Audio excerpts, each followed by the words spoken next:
All right, so today we're talking about something that is very, very common in a lot of people, and that is snacking. Who doesn't love to have a good snack every once in a while? But it can be a habit that has some deeper roots to it, as to why you might be doing it, why it could be challenging to not snack in between meals or at night before bed when you know you're physically not hungry, right? You could actually feel physically full. There's no room left, but yet that urge to just have something to eat is still there.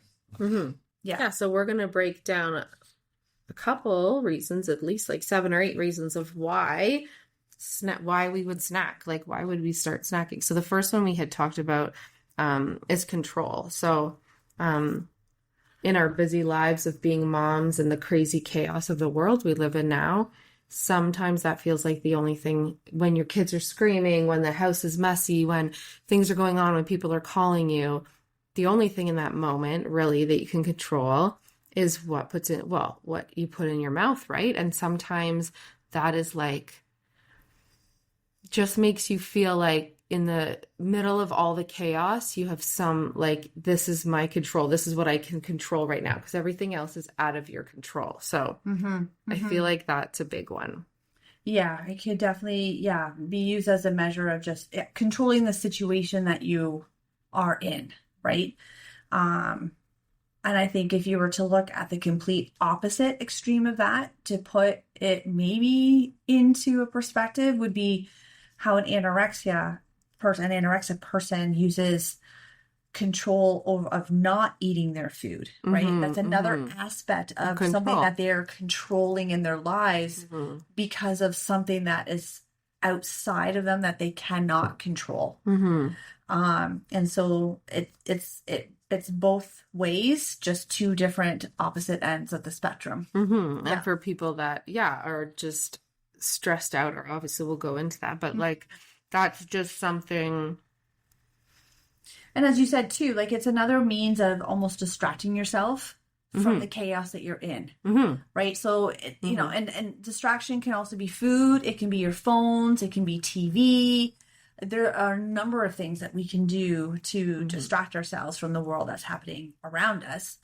And snacking, food, alcohol, drugs, those are all other different ways that we can use to, you know, bring a sense of control back into ourselves and distract ourselves from what's. But then what we've realized is if you have goals, if you have things that you want to do, I've tried to flip my head in my mind being like, in this moment, I can control what I do, which should be not to snack, because once we snack, as we've all realized, we never feel better about it anyways. We usually feel guilt, shame, that go along with it. So I think it's like flipping that switch in our mind that I'm overwhelmed right now. And what can I get control of now, rather than just snacking and putting something into my mouth as a distraction? Now I need to be self-aware of what can I do differently in that moment to gain control. And if you can't, literally sit on the floor and put your hand, or like sit in the bathroom. Like I've sat in the bathroom before, like just for 5 minutes, take a breath and then try to like come back to your center. Right.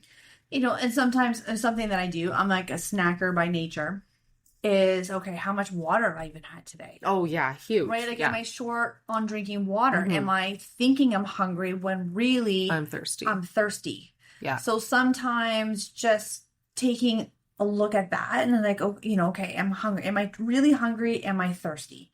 Yeah. Am I running a little bit behind on getting my meals in today? Like, do I generally just need to have a meal and not just have a snack and then have a meal and then have another snack and just kind of throw like a mental checklist? Yes. Like, have I eaten enough? Yes. Have I slept enough? You know, because on the days that I haven't slept, like we talked about, I am so hungry. Your body's looking for energy. My body's like, where's the energy? I'm just going to try to get it from food. So snacking for sure on those days, like control, distraction from not being tired. I mean, those are huge ones.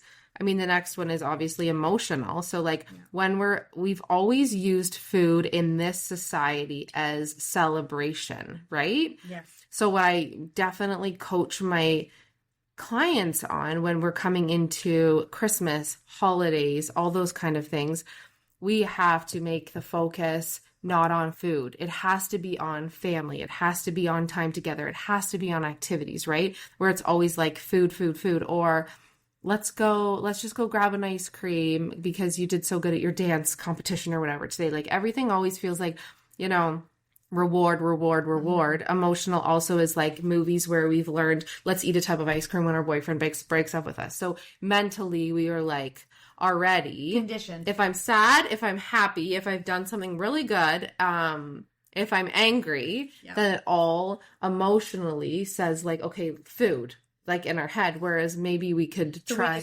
We're soothing emotions. Yeah. Regardless of the emotion. Mm-hmm. Regardless. With food. Yeah, regardless. So that once you realize that, like, if I'm happy, if I'm sad, if I'm stressed, if I'm overwhelmed, if I want to cry, if I'm happy, everything has to do with like, let's eat. Mm-hmm. So when we can internally say like, how do I feel right now?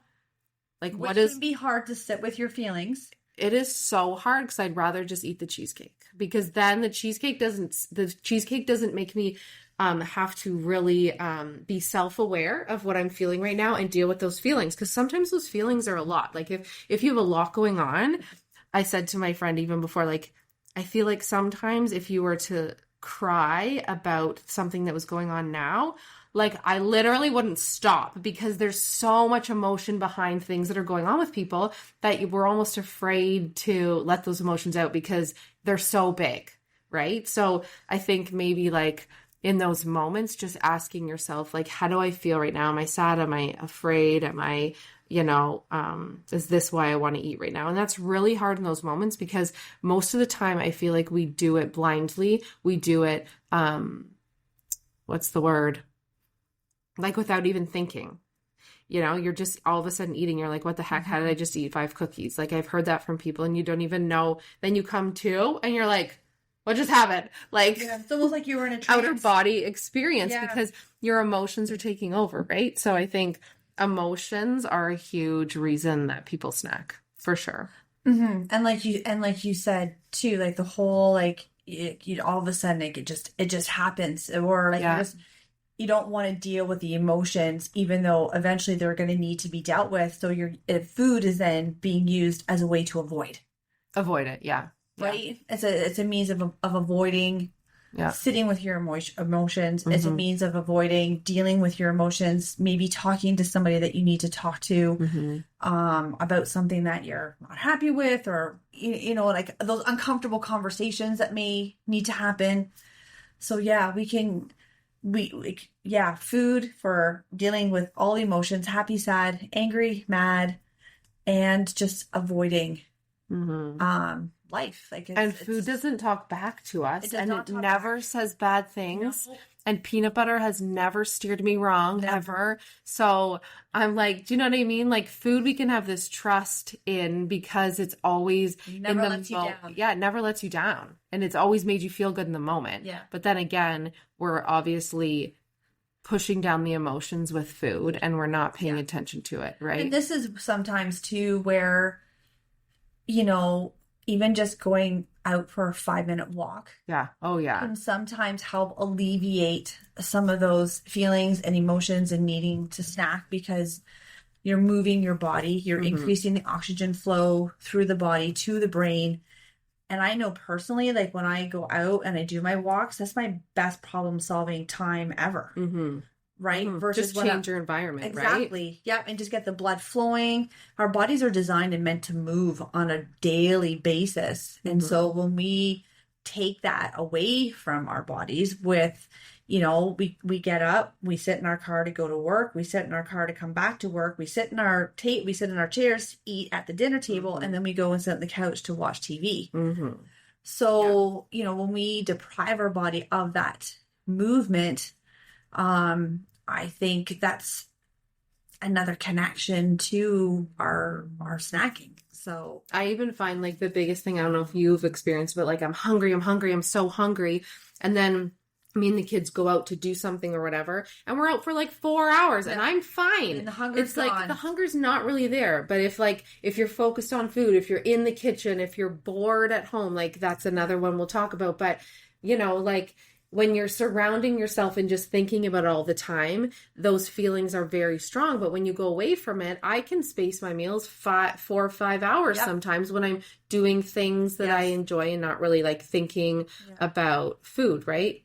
And I think too, like, going back to like being at home and the kitchen's there. So for people who are now working from home full time, right? The access to your pantry, to your fridge is now way more accessible.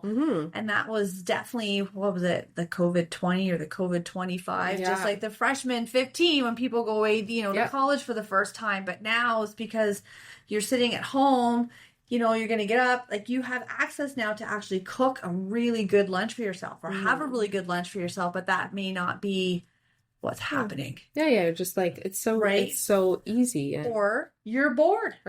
Yes, bored. Because that's fun, right? Like I get bored and I'll just make energy balls, or I'll get bored and the kids make little baking cookies or something. And I'm like, yeah, those are all good activity, but do we need to bake 24 cookies right now? No, probably not. But it's just something that like, unless you're like a bakery, you run a bakery, like probably not the best thing to go in the kitchen when you're bored and make yummy things, right? Because that's never going to go good. No. Again, like having that quality time with your kids when you're doing that is great. Yeah. But yes. But not when you're bored and you're just like, I'm just going to make cookies because you're really going to eat the chocolate chips. You're going to try the cookie dough. Yeah. So yeah, boredom for sure is a huge one for people for snacking. I know that's for me. It's definitely a boredom thing.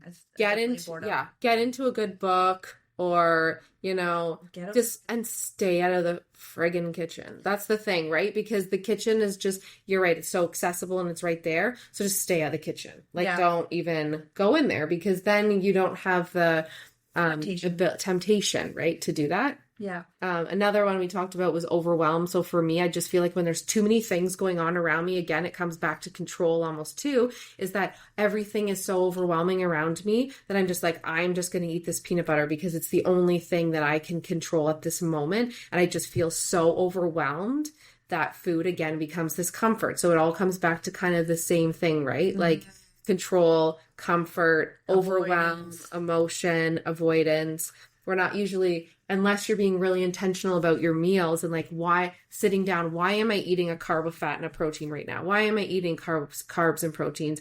Like to fuel my body, to feel better, to see my goals. Like but you constantly have to run that through your head as you go through your day, because snacking it's easy to grab something and it's also easy for nobody to see you do that because they're not around. Yep. You don't have you don't have a little person on your shoulder saying, don't eat that. Like I wish we did. I used to have like Post-it notes around the house and that kind of stuff, right? Or pictures. Like if you open the fridge, you had your bodybuilding picture there or something. So I'm like, oh yeah, I can't eat that. But like things like that, it's hard unless you have a visual cue to just stop because it's easy, it's accessible. Who's really going to know? Yeah. Right?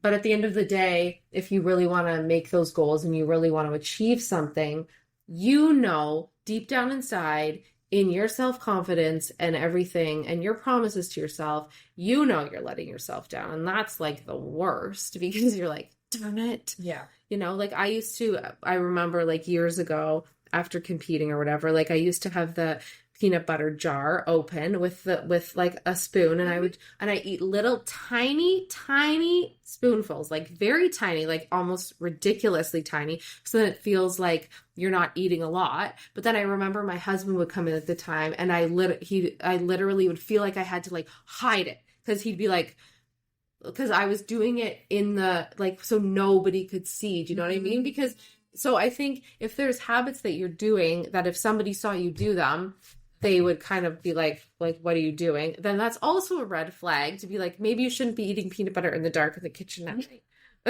because it's probably not normal, right? So I mean, like those habits that, like, again, like people say things behind screens that they wouldn't say in front of people. Yes. Again, like what habits are you doing that if somebody saw you doing them, would kind of be like, what the heck? Do you know what I mean? Like, why are you grabbing that, or why are you doing that, or like why are you sitting there eating a whole bucket of ice cream and shoving cookies in your mouth, right? Because those are things we do behind closed doors as well. So yeah, because all of those bite, licks, and tastes, they can add up to easily a whole other meal in the day. Yeah. Oh, yeah. And it's then crazy. that's why you're either maintaining and not being able to go into a deficit to see those physique changes, or you've pushed yourself into a surplus.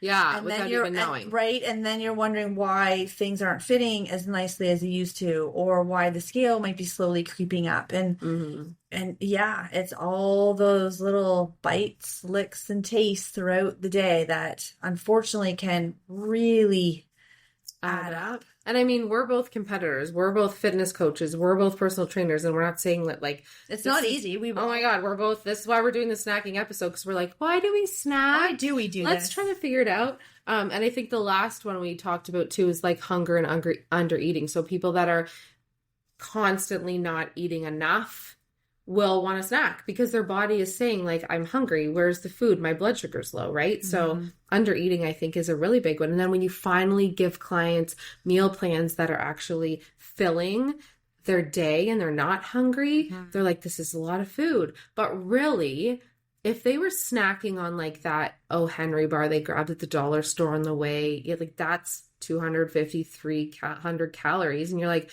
that's your chicken and rice meal that I gave you. Do you know what I mean? So like, I think under eating is a huge one for people because all of a sudden they're like 3 o'clock comes and I'm starving. Yeah, that's just it, right? Like you might have your breakfast, it could be like a liquid breakfast, like you just running through a drive-through and grabbing like a coffee. And then your next meal is maybe a lunch where you may have brought something from home. You may not have brought something in from home. So you may end up just skipping it all together. Yeah. And then by the time you get back, you haven't really eaten anything at all today. Yeah. And then you wonder why you're ravenous and going through the pantry like you've never seen food before in your life. Yeah, you're not going to, at that point, choose healthy options, Correct, right? Yeah, because you're at that point, your brain is going to overpower your willpower. Oh, yeah. Right? Because it's just looking for energy because you've deprived it of it all day long. Yeah. So keeping your calories like at a normal level, consistently eating, you're not going to be as hungry. I would say now that my calories are super high, my cravings are not really there for anything. Like I'm not even hungry. Which is a beautiful place to be. Yeah. Where I'm like, I'm not craving things. I'm not really hungry, So I think when you're eating enough, you won't really have those huge cravings. That's what I've heard a lot from clients. Is like, I don't even have cravings anymore. I'm like, because you're fueling your body and your body's not asking for something. So I feel like those are probably like the number one, number seven reasons why. Why people snack. So again, it's just a matter of time, or just a matter of just kind of sitting down with yourself, or when you're having those urges to have something to eat, just sort of like, why? Like, do I need to actually eat another meal? Have I had enough water today?